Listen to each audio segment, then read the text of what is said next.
نحمده ونستعينه ونستغفره ونؤمن به ونتوكل عليه ونشهد أن لا إله إلا الله وحده لا شريك له أزلي أبدي دهري دائمي لا أول له ولا آخر له ونشهد أن سيدنا وسندنا ومدتنا ومعتمدنا ووصنا وغياثنا ومغيثنا وغيثنا عوننا وعياننا ومعيننا وعيننا مطلوبنا ومسحوبنا ومرغوبنا ومحبوبنا آلانا وأولانا ماوانا وملجانا محمدا عبده ورسوله اما بعد فبسم الله الرحمن الرحيم والله ما لا يخزيك الله أبدا أنك لتصل الرحم وتقرئ الضيف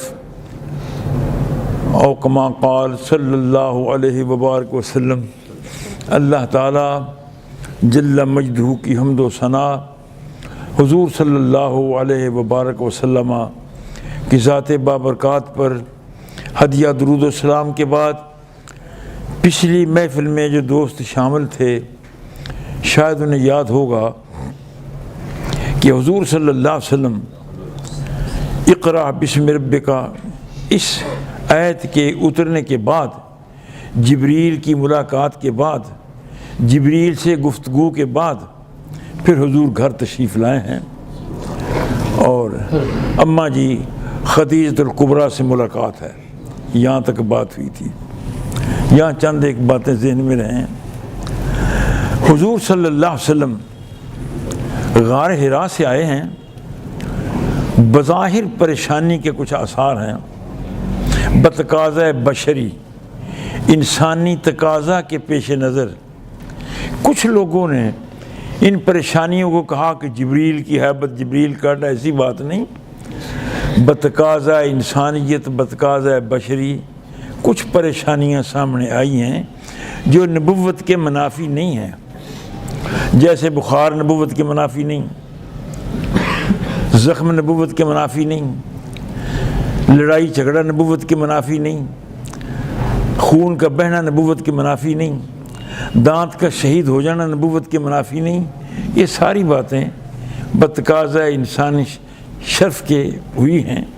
حضور صلی اللہ علیہ وسلم گھر آئے ہیں اور سب سے پہلی ملاقات اقرأ بسم کے بعد اماں خدیجہ الکبریٰ سے ہوتی ہے۔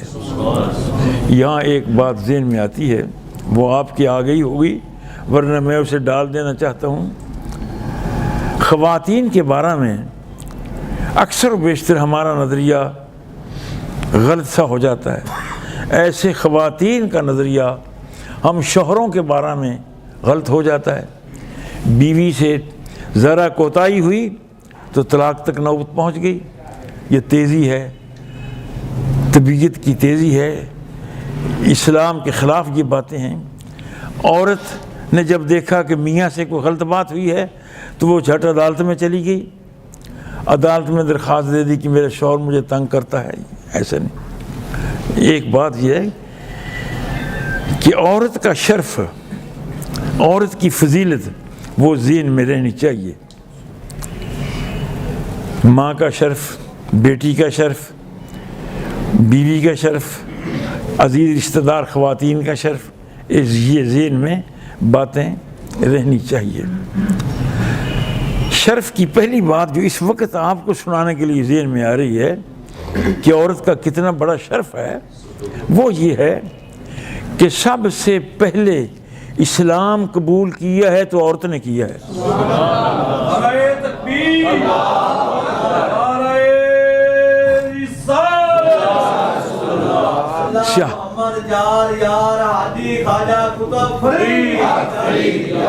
صحابہ کرام رضوان اللہ علیہ مجمعین میں سے کسی نے، ابو بکر صدیق نے اسلام ابھی قبول نہیں کیا، عمر فاروق نے نہیں کیا، عثمان غنی نے نہیں کیا، علی المرتضیٰ نے نہیں کیا، صہیب نے نہیں کیا، بلال نے نہیں کیا، سلمان نے نہیں کیا، ہزاروں صحابہ ہیں، کسی نے اسلام قبول نہیں کیا۔ سب سے پہلے اسلام قبول کیا تو تو اماں خدیجہ الکبریٰ نے کیا ہے، جس سے خواتین کی عظمت کا پتہ چلتا ہے۔ ایک بات، دوسری بات اس عظمت کی یہ بھی ذہن میں آنی چاہیے، سورج طلوع ہوتا ہے تو سب سے پہلے اس کی شعاع، سورج کی سب سے پہلے شعاع سب سے اونچے درخت پر، سب سے اونچے پہاڑ پر ہوتی ہے۔ یہ بڑی موٹی سی بات ہے جو سمجھ میں آنی چاہیے۔ سورج کی پہلی شعاع سب سے اونچے مکان پر، سب سے اونچے پہاڑ پر، سب سے اونچے درخت پر ہوئی۔ اگر یہ صحیح ہے اور ذہن میں بات آتی ہے کہ سورج کی پہلی شعاع اونچے مقام پر پڑتی ہے، تو پھر یہ بھی سمجھ لینا چاہیے کہ سب سے اونچا مقام خدیجہ الکبریٰ کا ہے۔ نعرہ تکبیر، نعرہ رسالت۔ سب سے اونچا مقام خدیجہ الکبریٰ کا ہے کہ آفتاب نبوت کی پہلی شعاع جو پڑی ہے تو وہ خدیجہ الکبریٰ پر پڑی ہے۔ سب سے پہلے اسلام قبول کیا ہے تو خدیجہ الکبریٰ نے کی ہے۔ یہ ان کے افضلیت اور شرف کی باتیں ہیں۔ سب سے تیسری بات، سب سے پہلے صحابیت کا مقام جو ملا تو خدیجہ الکبریٰ کو ملا ہے۔ صحابی سارے بعد میں ہیں، اور صحابہ میں سے صحابیت کا مقام سب سے پہلے اماں خدیجہ الکبریٰ کو ملا ہے۔ صحابی کسے کہتے ہیں؟ من رأى النبی صلی اللہ علیہ وسلم بنظر ایمان ہے، جو حضور کو ایمان کی نگاہ سے، حضور کو ایمان کی نگاہ سے دیکھ لے اور مان لے کہ میں نے رسول مانتا ہوں، وہ صحابی ہے۔ اب یہاں سب سے پہلے حضور کو کس نے دیکھا؟ خدیجہ الکبریٰ نے دیکھا ہے، لہذا صحابیت کا درجہ اماں خدیجہ الکبریٰ کا سب سے پہلے ہے، سب سے پہلے ہے۔ ایک اور بات، فضا، سورج کی فضا، شعاع سب سے پہلے اونچی جگہ پر، وہ تو بات ہو گئی۔ اس کے بعد مجھ تک پہنچنے کے لیے سورج کی شعاع، سورج کی فضا مجھ پر پہنچنے کے لیے پہلے سورج کی شعائیں فضا میں پڑتی ہیں۔ یہ فضا ہے، میرے اور آسمان آپ کے درمیان جو آسمان کا حصہ ہے یہ فضا ہے، فضا پر پڑتی ہیں۔ اگر فضا صحیح ہے تو وہ شعائیں صحیح ہیں، مجھ تک پہنچیں گی۔ اگر فضا مقدر ہے، فضا گندلی ہے، تو وہ شعائیں بھی میرے پاس گندلی آئیں گی۔ اگر شعاع اندھیری ہے، فضا اندھیری ہے، تو شعائیں بھی اندھیری میں آئیں گی۔ شعائیں صحیح، مجھ پر سورج کی شعاع اس وقت صحیح پڑے گی جب فضا صحیح ہوگی۔ اب صحابہ کرام یہ فضا ہے، رسول اللہ آفتاب نبوت کی شعاع ہے اور صحابہ فضا ہے۔ اب وہ فضا صحابہ کے ذریعہ اسلام کی فضا، نماز، روزہ، حج، زکوٰۃ، اخلاص، اخلاق، دیانت، شرافت، یہ سارے پہلو جو ہیں، یہ سارے پہلو صحیح پہنچے ہیں مجھ تک۔ صحابہ کے ذریعہ سے یہ دین کے سارے پہلو صحابہ کے ذریعہ سے صحیح پہنچے ہیں۔ اگر یہ صحیح پہنچے ہیں اور یقیناً صحیح پہنچے ہیں اور 100% صحیح پہنچے ہیں، تو ماننا ہوگا کہ فضا جو ہے وہ بھی بڑی کھری ہے۔ جن لوگوں نے صحابہ کے بارے میں تصور کچھ غلط کر لیا، وہ بہک گئے، وہ پٹڑی سے اتر گئے۔ اگر صحابہ غلط ہوتے تو یہ نماز، روزہ، حج، زکوٰۃ کی یہ فضا اس وقت جو میرے اور آپ کے اندر موجود ہے، یہ غلط ہوتی، صحیح نہ ہوتی۔ اگر یہ صحیح ہے اور یقیناً صحیح ہے، 100% صحیح ہے، تو پھر ماننا ہوگا کہ صحابہ کرام کی فضا بھی صحیح ہے۔ جس نے حضور کو ایمان کی نگاہ سے دیکھا وہ صحابی ہے۔ اماں جی نے پہلی نگاہ رسول اللہ پر جو پڑی ہے تو خدیجہ الکبریٰ کی پڑی ہے، انہوں نے ایمان سے دیکھا ہے، یہ صحابیہ ہیں۔ اور یہ بھی یاد رہے صحابی کے لیے یہ ہے کہ اس نے رسول اللہ کو ایمان سے دیکھا ہے، بس اس کے لیے میں نے کہیں نہیں پڑھا کہ صحابی اس وقت ہوگا جب وہ 10 سال تک نماز پڑھتا رہے گا۔ میں نے کہیں نہیں پڑھا کہ صحابی وہ ہوگا جو روز قرآن پاک کی تلاوت کرے گا۔ میں نے کہیں نہیں پڑھا کہ صحابی وہ ہوگا جو روزے اتنے رکھے گا، جو حج اتنے پڑھے گا، جو کعبہ میں اتنی دفعہ جائے گا، تو پھر صحابی ہوگا نہیں۔ صحابی کا مقام روزہ رکھنے سے نہیں، زکوٰۃ دینے سے نہیں، حج کرنے سے نہیں، کعبہ میں جانے سے نہیں، نماز پڑھنے سے نہیں، صحابیت کا مقام مصطفیٰ کو ایمان سے دیکھنے کے ساتھ ہے۔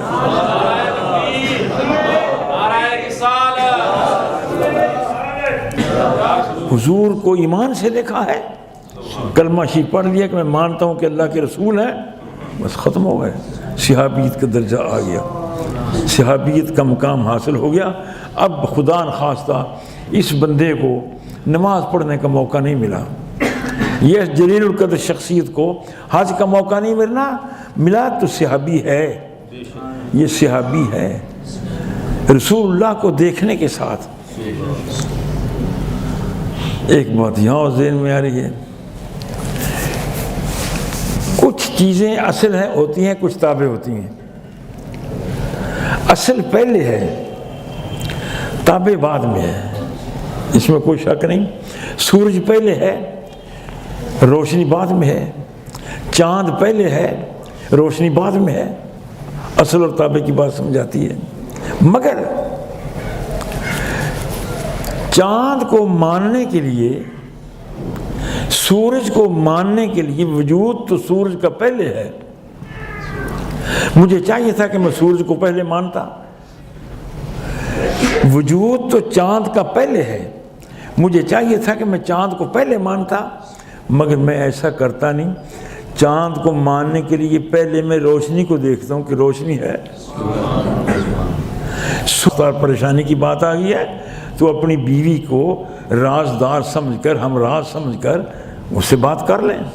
حضور علیہ السلام نے خدیجہ الکبریٰ سے بات کر کے مجھے اور آپ کو درس دیا ہے کہ بیویوں سے حسن سلوک چاہیے، بیویوں سے تعلقات اچھے چاہیے، کہ حضور پاک علیہ السلام نے یہاں آ کر اماں جی کے ساتھ گھبراہٹ کی کوئی بات نہیں کی، پریشانی کی بات نہیں کی، اپنی کیفیت بیان کی ہے۔ لہٰذا خواتین کو کیفیت، بیوی کو اپنی حالت کی کیفیت بیان کر دینا یہ سنت ہے رسول اللہ کی، کوئی حرج کی بات نہیں ہے۔ اور عورتوں، خواتین کو، بیویوں کو بھی چاہیے کہ وہ اماں خدیجہ الکبریٰ کا وہ انداز جو ہے وہ بھی اختیار کریں کہ وہ اپنے شوہروں کے ساتھ اگر کوئی غلط بات پریشانی ہے شوہر کو تو وہ پریشان شوہر کو نہ کریں۔ اماں جی فرماتی ہیں سارا واقعہ سن کر اماں جی عرض کرتی ہیں واللہ مجھے اللہ کی قسم اٹھا کر، کلّہ کا لفظ بھی ہے، 2 دفعہ قسم ہے، مجھے اللہ کی قسم ما یخزیک اللہ ابدا۔ حضور آپ یہ جو غار حرا میں واقعہ دیکھ کر آئے ہیں، جبریل آئے ہیں، سینے سے لگایا ہے، جفی ڈالی ہے، سینے سے اچھی طرح ملا ہے، اقرا بسم ربک اس نے کہا ہے، آپ نے ما انا بکارن کہا، محبوب آپ ما یخزیک اللہ ابدا، اللہ کی قسم اٹھاتی ہوں کہ اللہ آپ کو کبھی پریشان نہیں کرے گا۔ عورت کو چاہیے بیوی کو کہ اپنے شوہر کو مطمئن کرنے کے لیے قسم بھی اٹھانی پڑے تو اٹھا لے، اپنے شوہر کو مطمئن کرنے کے لیے اماں جی قسم اٹھا رہی ہیں، واللہ ما یخزیک اللہ ابدا، اللہ کی قسم اٹھا کر کہہ رہی ہوں کہ آپ کو اللہ پریشان نہیں کرے گا۔ اب یہ کیوں اتنے قسم کے ساتھ اماں جی کیوں کہہ رہی کہ اللہ آپ کو پریشان کیوں نہیں کرے گا؟ آپ کے سامنے آپ کی سیرت طیبہ ہے، اماں جی کے سامنے حضور صلی اللہ علیہ وسلم کی سیرت طیبہ ہے، اور آپ کا اللہ کو جاننے کے لیے بے شمار مواقع ہیں۔ چاند کا طلوع ہونا غروب ہونا رب تعالیٰ کی پہچان کی دلیل ہے، سورج کا طلوع ہونا غروب ہونا جانا آنا اس کی الوہیت کی دلیل ہے، ستاروں کا ہونا آنا جانا نہ ہونا اس کی الوہیت کی دلیل ہے، تیرا میرا وجود جو ہے وہ خدا ذوالجلال کے خدا ہونے کی دلیل ہے، زمین کے اندر کھیتیوں سبزیوں کا ہونا اس کے وجود باری کی دلیل ہے۔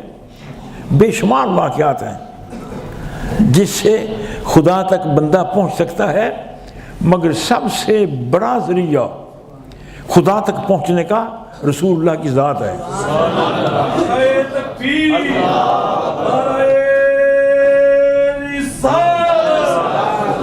سب سے بڑا ذریعہ، سب سے بڑا ذریعہ، چاند سے بھی بڑا ذریعہ، سورج سے بھی بڑا ذریعہ، ستاروں سے بھی بڑا ذریعہ، زمین کروڑوں میل پھیلی ہوئی اس سے بھی بڑا ذریعہ، پہاڑوں کی چوٹیوں سے بھی بڑا ذریعہ، کائنات بھر کے کمالات جتنے دکھائی دیتے ہیں ان سب سے بڑا ذریعہ خدا تک پہنچنے کا رسول اللہ کی ذات ہے۔ اب حضور کی ذات کو کیسے میں پہچانوں گا؟ حضور کی ذات کو کیسے پہچانوں؟ آپ کی ذات کو پہچاننے کے لیے آپ کی سیرت طیبہ ہے جس کا ذکر اماں جی کر رہی ہیں، کہ محبوب کو پہچاننے کے لیے حضور کی سیرت کو دیکھو کہ آپ نے اپنی زندگی میں کتنے کام کیے ہیں۔ آپ نے آپ کی سیرت طیبہ کا ایک پہلو یہ ذکر کیا کہ محبوب آپ کو اللہ رسوا نہیں کرے گا، اس لیے رسوا نہیں کرے گا کہ آپ کیا ہے، کیسے حدیث پاک ہے، پیار کرتے ہیں، رشتہ داروں کے ساتھ پیار کرتے ہیں۔ نہیں الفاظ حدیث پاک کے کیا ہیں جو اماں جی نے کہے ہیں، ان کا لتصل، ہم بس بات مجھے سمجھ آ گئی، مجھے آ گئی، آپ بھول گئے۔ اماں جی نے حضور کی صفت کا ذکر، پہلی بات رسول اللہ کی پہچان کی، حضور کی صفت کا ذکر کیا۔ وہ صفت کون سی ہے؟ انک لتصل الرحمہ، یا رسول اللہ آپ بالکل مطمئن ہوں، آپ کو پریشانی نہیں ہوگی، آپ رسوا نہیں ہوں گے، کوئی بات نہیں ہے۔ کیوں؟ انک لتصل الرحمہ، آپ تو صلہ رحمی بڑی کرتے ہیں۔ صلہ رحمی بہت بڑا وصف ہے۔ ایک صلہ رحمی کیا ہے؟ میرا رحم کے تعلقات کے ساتھ پیار، ماں کے رشتہ داروں کے ساتھ پیار، عزیزوں کے ساتھ پیار، دوستوں کے ساتھ پیار، رشتہ داروں کے ساتھ پیار، یہ صلہ رحمی ہے۔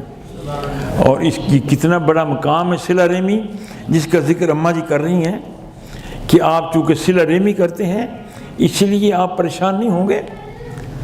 حدیث پاک میں آتا ہے صبح کے وقت، سحری کے وقت، خلاق کائنات میرا اور آپ کا رب ذوالجلال وہ سحری کے وقت اعلان فرماتا ہے، اے رحم کو خطاب کر کے، رحم ماں کے پیٹ کے اندر وہ رحم جس میں اور آپ نے پرورش کی ہے وہ رحم ہے۔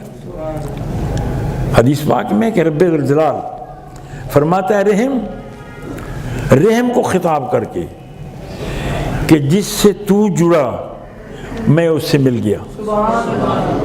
اللہ فرماتا ہے رحم کو، ماں کے پیٹ کے اندر وہ جو حصہ ہے جس میں میری اور آپ کی اور کائنات کی انسانوں کی پرورش ہے، فرماتا ہے کہ رحم جس سے تو ملا جڑا میں اس سے مل گیا، اور اے رحم جو بندہ تجھ سے کٹا یا جس سے تو کٹا میں اسے الگ ہو گیا۔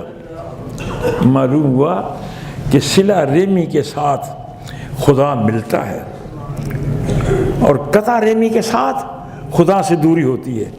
آج میں اور آپ سوچ لیں اس حدیث پاک کی روشنی میں کہ میں صلہ رحمی کتنی کرتا ہوں، رشتہ داروں کے ساتھ میرے تعلقات کیسے ہیں، چچا کے ساتھ، ماموں کے ساتھ، تایا کے ساتھ، بھائی کے ساتھ، بھانجے کے ساتھ، بھتیجے کے ساتھ میرے کتنے تعلقات ہیں، خاندان کے ساتھ میرے کیسے تعلقات ہیں۔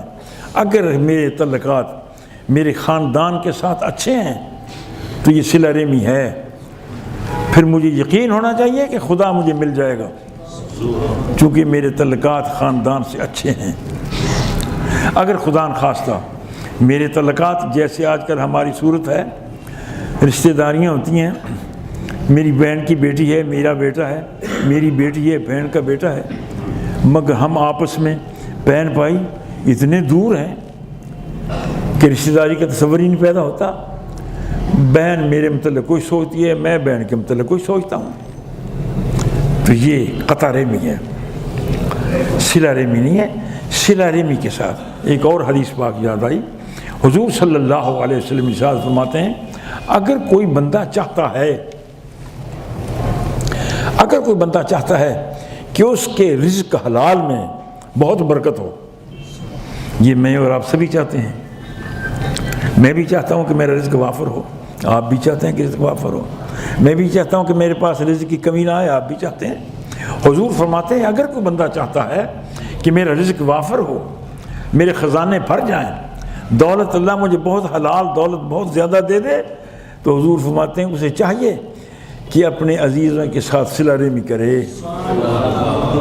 سوچ لیں، یہ وہ ارشادات ہیں نبوت کے، محبوب پاک علیہ السلام کا اسوہ حسنہ ہے۔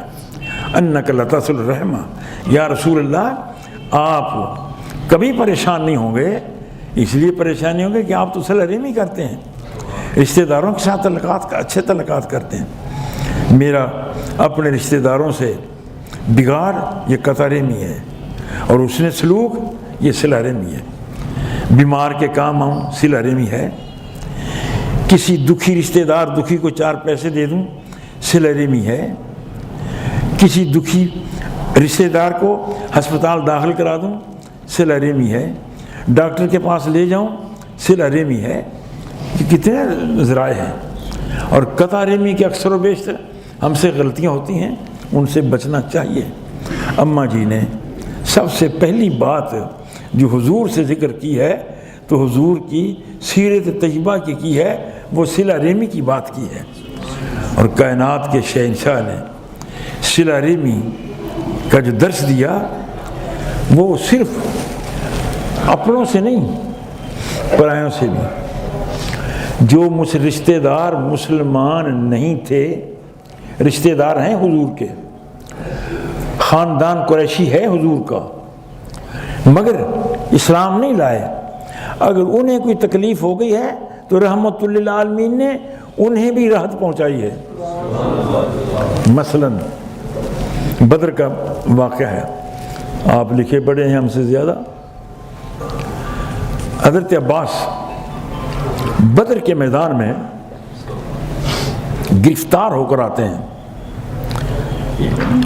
اسلام کی طرف نہیں تھے، گرفتار ہو کر آتے ہیں، اور قیدیوں کو ان کی مشکیں باندھ دی گئیں، بازو باندھ دیے گئے، اور ایک خیمے میں قیدیوں کو ہاتھ پاؤں باندھ کر رکھا گیا۔ بدر کی بات کر رہا ہوں، یہ سب سے پہلی جو جنگ ہے، سب سے پہلی جنگ ہے بدر کی۔ اس کے متعلق ایک بات یاد آ جاتی، اب بھی آ گئی ہے۔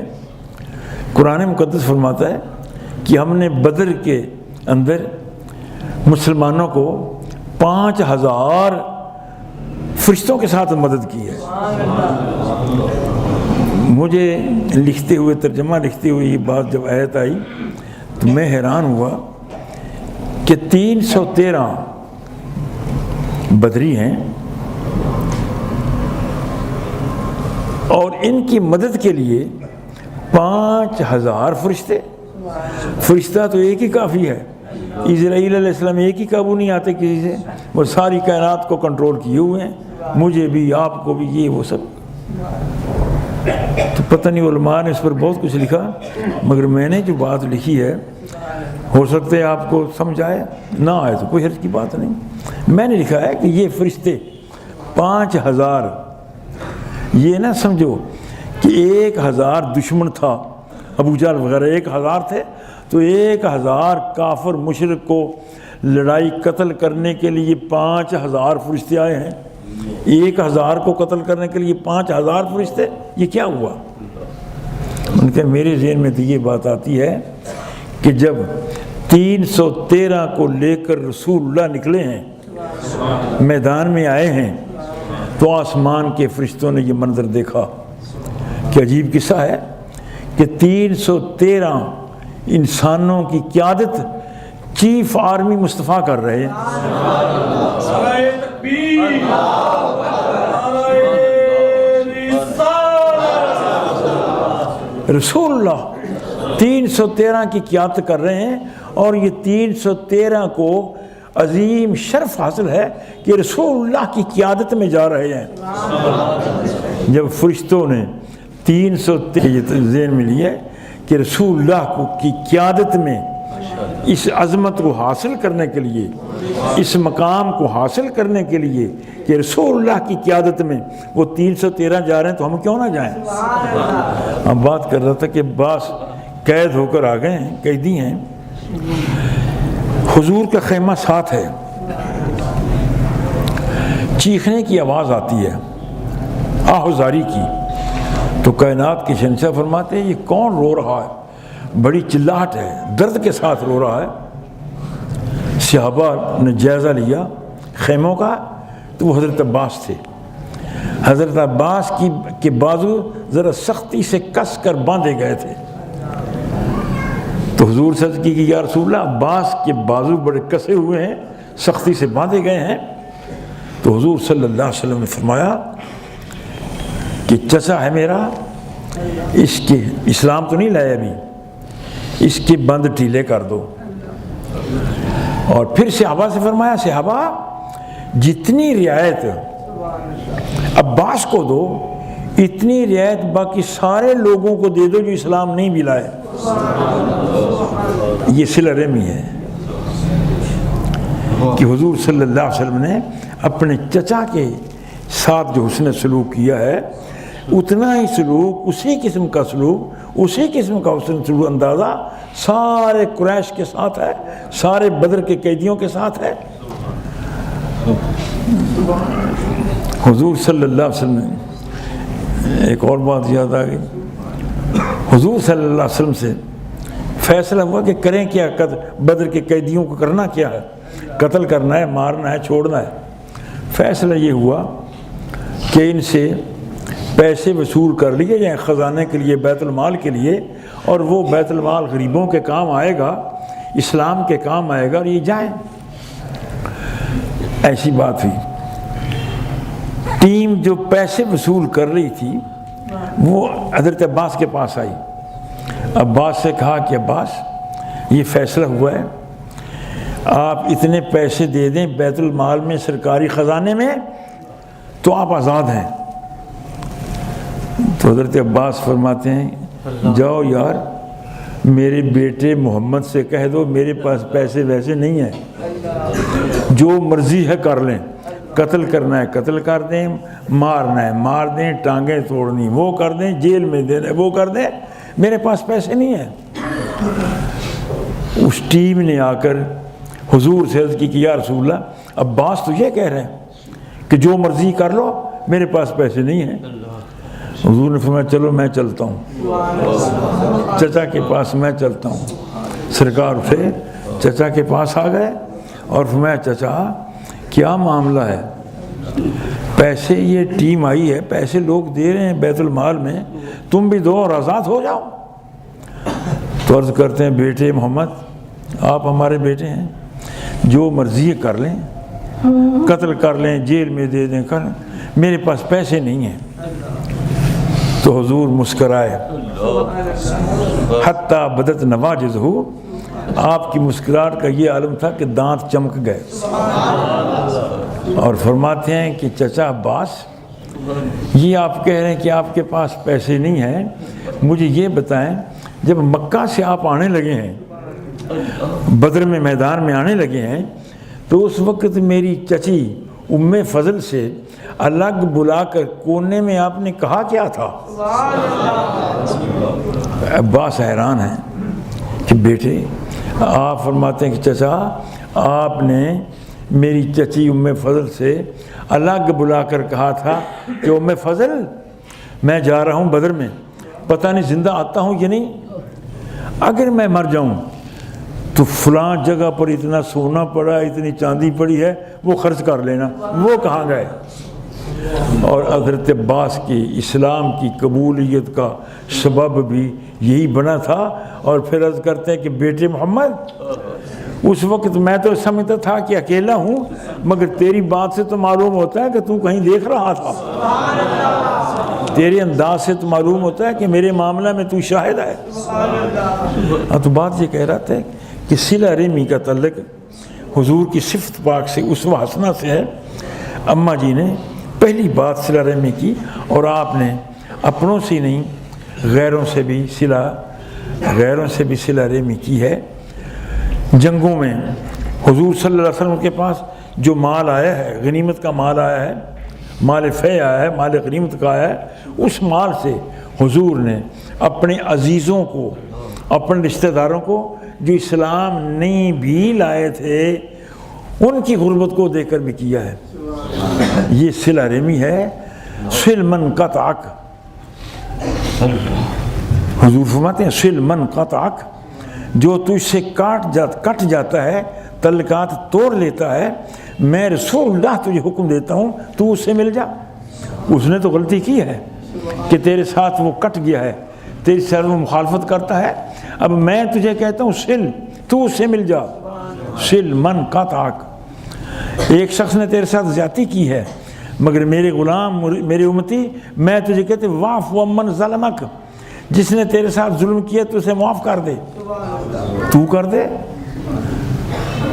اور ایک شخص نے تیرے ساتھ برائی کی ہے تو میں تجھے حکم دیتا ہوں وَأَحْسِنْ إِلَىٰ مَنْ أَسَاءَ إِلَيْكَ، جس نے تیرے ساتھ برائی کی ہے تو اسے اچھائی کر دے۔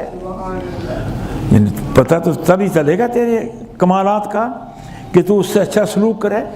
بدی را بدی سہل باشد جزا، اگر مردی احسن الی من اساء، برے کو برا کہہ لینا یہ تو معمولی بات ہے۔ اگر تو مرد ہے تو اس کے ساتھ بھی اچھائی کر جو تیرے ساتھ برائی کر رہا ہے۔ تو یہ آج کا درس سیرت طیبہ کے ایک پہلو پر باتیں یاد آ رہی ہیں کہ کائنات کے شہنشاہ کا ذکر اماں جی نے حضور سے عرض کیا ہے کہ آپ صلہ رحمی کرتے ہیں۔ صلہ رحمی کی ایک اور مثال یاد آ گئی، نوفل بن حارث ہیں یا حارث بن نوفل ہیں، حضرت ابو ہریرہ اس کے راوی ہیں رضی اللہ تعالیٰ عنہ۔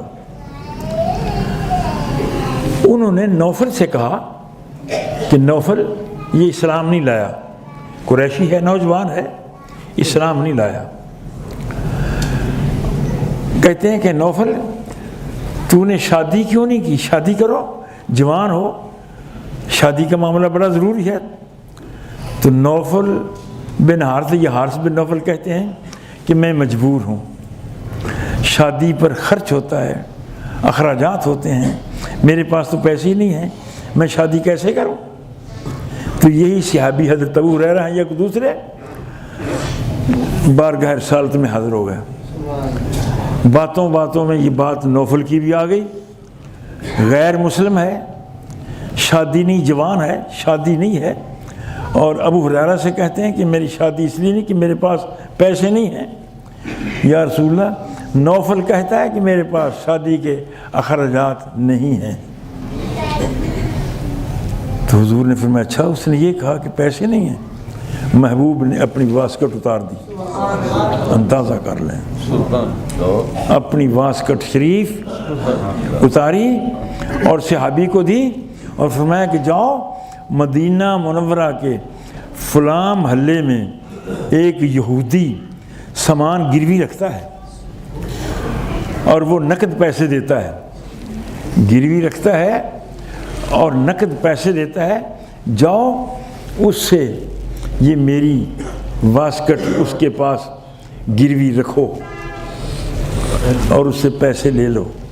اندازہ کریں صلہ رحمی کا پہلو جو آج کے درس میں باتیں ذہن میں آ رہی ہیں، صلہ رحمی کا کتنا بڑا اونچا مقام ہے، کتنا بڑا گہرا مقام ہے، اور کائنات کے شہنشاہ کی زندگی میں سیرت طیبہ کے کتنے نمایاں پہلو نظر آ رہے ہیں۔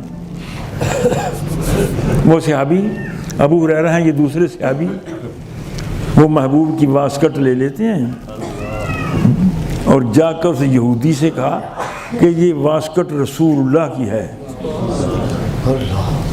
اور گروی رکھنی ہے، پیسے دے دو۔ وہ یہودی محبوب کی واسکٹ کو رکھ لیتا ہے اور وہ پیسے صحابی کو دے دیتا ہے۔ یہ صحابی وہ پیسے لے کر بارگاہ رسالت میں پہنچ جاتے ہیں، عرض کرتے ہیں یا رسول اللہ یہ نقدی ہے۔ حضور فرماتے ہیں جاؤ یہ پیسے میری طرف سے نوفل کو دے دو اور اسے کہو کہ وہ شادی کرا لے۔ یہ صلہ رحمی ہے۔ اپنے پاس تو کرتے ہیں، مگر پران جو اسلام نہیں لائے ان کے ساتھ اخلاص، ان کے ساتھ محبت، ان کے ساتھ پیار، یہ محبوب پاک علیہ السلام کا۔ اماں جی نے حضور علیہ السلام کی سب سے پہلے باقی باتیں تو اور ہیں، پھر وہ جیسے جیسے یاد آئیں گی ذکر کرتا رہوں گا۔ سب سے پہلی بات انہوں نے حضور کی سیرت کی ذکر کی ہے، انک لتصل رحم، آپ صلہ رحمی کرتے ہیں، اس لیے آپ کو کوئی شے پریشان نہیں کرے گی۔ آپ کا صلہ رحمی کا عنوان اتنا بڑا زبردست مضبوط ہے کہ آپ پریشان نہ ہوں۔ اور یہ سیرت طیبہ ایسا اہم عنوان ہے حضور کی زندگی کا، ہر نبی کی زندگی کا، کہ حضور جب غار سے تشریف لائے ہیں، غار حرا سے پہلی مرتبہ جن کا ذکر کر رہا ہوں، واپس آئے ہیں تو حضور نے صفا پہاڑی پر مکہ کے سارے لوگوں کو بلایا۔ صفا پہاڑی پر مکہ کے سارے لوگ، ابو جہل بھی ہے، ابو لہب بھی ہے، دوسرے تیسرے سب ہیں، سارے لوگ مکہ کے اکٹھے ہو گئے کہ پتہ نہیں محمد نے کہنا کیا ہے۔ آج اس نے سب کو بلایا ہے۔ کسی کے ذہن میں بات آئی کہ وہ ایک خدا کا ذکر کرے گا، کسی کے ذہن میں یہ بات آئی کہ وہ قیامت کا ذکر کرے گا، کسی نے کہا وہ جنت دوزخ کا ذکر کرے گا، کسی نے کچھ کہا، کسی نے کچھ کہا، اکٹھے ہو گئے۔ حضور جلوہ فرما ہے تو ابو جہل یا ابو لہب نے کہا کہ آپ نے کیوں بلایا ہے؟ اتنے لوگ اکٹھے کر لیے ہیں، کیوں بلایا ہے؟ کہنا کیا چاہتے ہیں آپ؟ کہیں نا، خاموش کیوں ہیں؟ تو کائنات کے شہنشاہ سید عالم صلی اللہ علیہ وسلم فرماتے ہیں یا اہل مکہ، مکہ والوں ایک بات میں پوچھتا ہوں، یا اہل مکہ حل وجدتمونی صادقا او کاذبا، میں بات یہ آپ سے پوچھنا چاہتا ہوں، لبثت فیکم عمرا سنین، میں تم میں عرصہ ٹھہرا ہوں، عرصہ تک میں نے تم میں قیام کیا ہے، 40 سال تم میں گزرے۔ مکہ والوں پوچھنا یہ چاہتا ہوں، حل وجدتمونی صادقا او کاذبا، اس 40 سال کے عرصہ میں تم نے مجھے سچا پایا ہے یا جھوٹا پایا ہے؟ کبھی کسی موقع پر میری غلط بیانی، میرا جھوٹ تمہارے سامنے ہے کوئی؟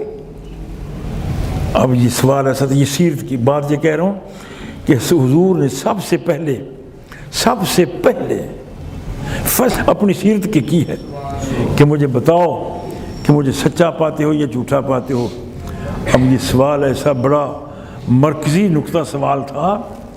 قالوا یا محمد بل وجدناک صادقا، اے محمد اختلاف اپنی جگہ ہے، جھگڑے اپنی جگہ ہیں، مگر ہمیشہ ہم نے تجھے سچا ہی پایا ہے۔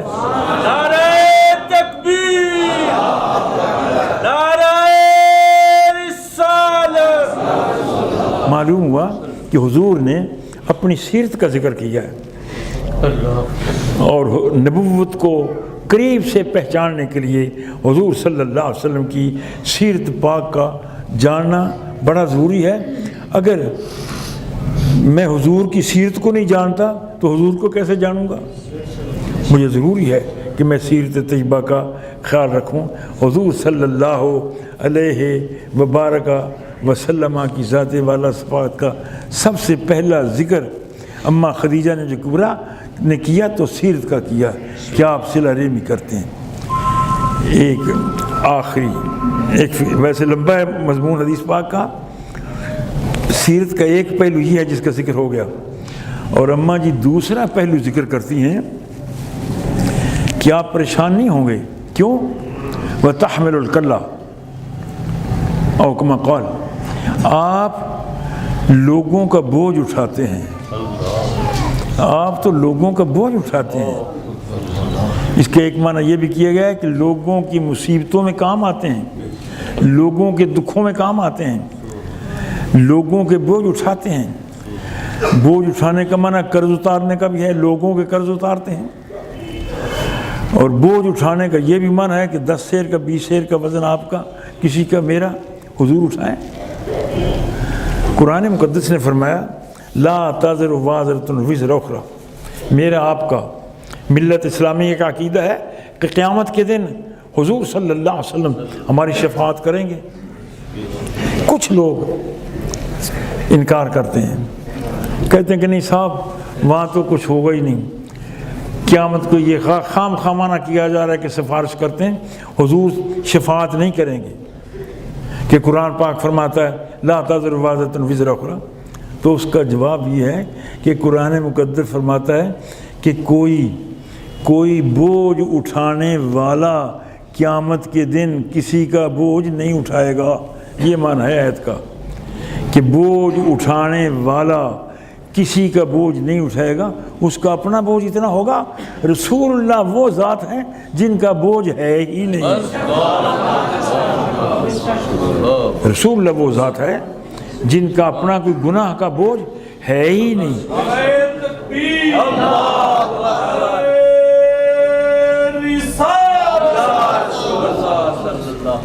لہذا تحمل الکلہ کا معنی یہ بھی ہوگا، دوسری صفت کا پہلو، کہ دنیا میں بھی آپ لوگوں کو بوجھ اٹھاتے ہیں اور قیامت کو بھی اٹھائیں گے۔ دنیا میں بوجھ اٹھانے کی وہ ایک آپ نے یاد ہوگا، پڑھا ہوگا، ایک بوڑھیا کا بڑا واقعہ آتا ہے۔ بوڑھی ہے، مکہ پاک میں اس نے دیکھا ابو بکر اسلام لے ہیں، عمر اسلام لے ہیں، علی اسلام لے ہیں، عثمان اسلام لے ہیں، صہیب سلمان، وہ بڑی پکی مشرکہ تھی، بڑی پریشان ہوئی، یہ کوئی ایسا جادوگر آ گیا ہے کہ جس کا جادو اتنا تیزی سے چل رہا ہے کہ ابو بکر پر بھی اثر ہو گیا، عمر پر بھی، عثمان پر بھی، علی پر بھی۔ اس نے اپنے آپ کو بچانے کے لیے جادو سے سامان گھر کا باندھا اور چوک میں سامان رکھ لیا، بیٹھی ہے، بوجھ زیادہ تھا، وہ خود اٹھا نہیں سکتی، وزن زیادہ ہے، کوئی اٹھانے والا ہے نہیں، گزر ہو جاتا ہے آمنہ کے لال کا، گزر ہو جاتا ہے فاطمہ الزہرا کے بابا کا، گزر ہوتا ہے حسنین کے نانا کا، اور وہ بوڑھی بیٹھی ہے، رو رہی ہے، گٹھڑی کا سامان حفاظت کر رہی ہے۔ فرمایا کہ اماں کیا معاملہ ہے، کیوں بیٹھی ہے، پریشان ہے؟ بیٹے یہاں مکہ میں ایک جادوگر آ گیا ہے اور اس کا جادو بڑا طاقتور ہے، اس نے ابو بکر پر جادو کر دیا ہے، عمر پر کر دیا ہے، عثمان پر کر دیا ہے، علی پر کر دیا ہے، صہیب پر کر دیا ہے، بلال پر کر دیا ہے، سلمان پر کر دیا ہے، بہت سے لوگوں کو اس نے اپنے جادو میں پھنسا لیا ہے، اور میں اپنا دین بچانے کے لیے باہر جانا چاہتی ہوں مگر میرا کوئی بوجھ اٹھانے والا نہیں ہے۔ وَتَحْمِلُ الْكَلَّةَ، اماں جی فرماتے کہ محبوب آپ لوگوں کا بوجھ اٹھاتے ہیں۔ حضور فرماتے ہیں کوئی بات نہیں اماں، میں ہوں، کوئی بات نہیں، اگر تیرا کوئی بوجھ اٹھانے والا نہیں ہے تو میں ہوں۔